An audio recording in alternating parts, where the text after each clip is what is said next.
Hi, and welcome to the work ethic video for administrators. This is an internal video for how to create user accounts, create courses, and manage enrollments.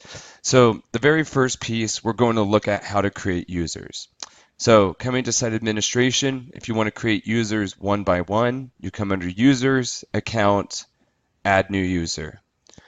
On this page, the required fields are username, the password, first, last, and email address. And you can see these designated by the red requirements. So that's how you create them individually. If you do want to bulk upload users, come into the same menu area, going to upload users. You need to create a CSV file. I've done a demonstration one here.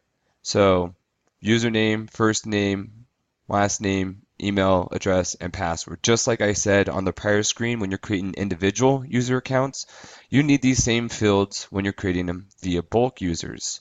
So you always want to make sure this is saved as a CSV file. As you can see here, typically I will designate that in the file name and press save. So I have this test student queued up and ready. Now coming back into Moodle, we'll go ahead and choose that file. We'll go to the desktop, one second here, and then we have upload user CSV. You just open that up, upload this file.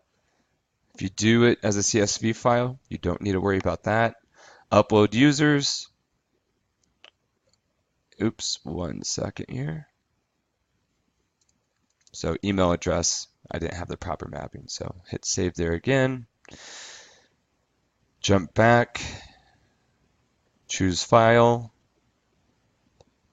desktop, CSV, open, upload file, upload users, and now you can see we have that.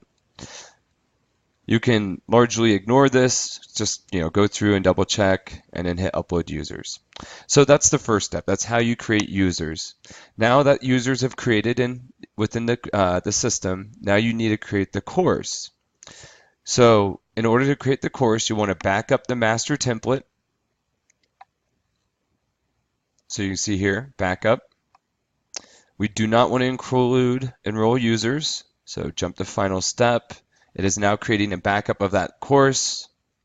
Continue, and you'll see that course then listed right here. So then you want to restore it. So go to restore. So we're restoring this as a new course. You hit continue. Select the one and only category we do have. Press continue. Next. You want to rename this. This is essential. So you typically want to do a client name here. That's what I would recommend. And then you might do client name, ethic course, or whatever you do want to call it. That's the only thing you need to change in this process.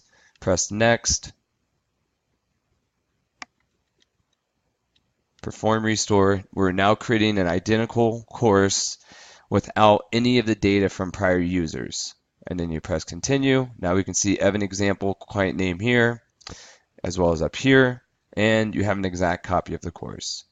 So once that course is created, now you need to enroll users. So on the prior step, we showed how to create user accounts. So now you'll come in here, click on enrolled users, and you're going to say nobody in this course. This is a blank shell course. Remember, we just backed it up and restored it with no user data. But coming to here, enroll users, you're going to see all of those users if you uploaded via the CSV file, as well as if you uploaded them individually, one by one.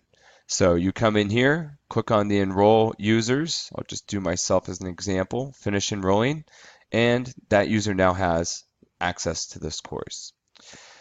The last piece is now looking at grade import. So you got to do two steps, and the two steps I just showed you have to do that before you can import grades. You got to create the users, and then you got to enroll those users into the course. Once that is done, you will come to the gradebook setup, and to create the CSV file template, you want to go to export. and you want to just download this, into an Excel spreadsheet is typically what I recommend, and you want to download everything. So export and download this document. This course is going to have no grades or any data whatsoever.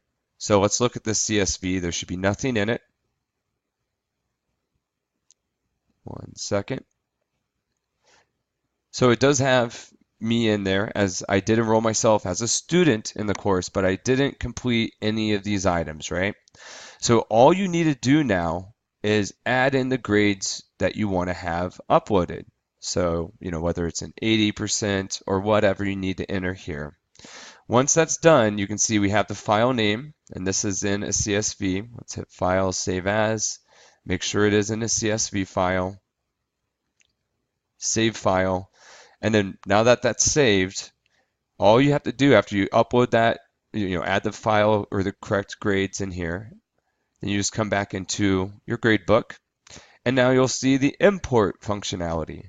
So doing the same process as you did to upload users, select that file, and then upload grades. So that's the processes pretty much to go from having a user account created to managing the enrollments to then, also uploading the grades.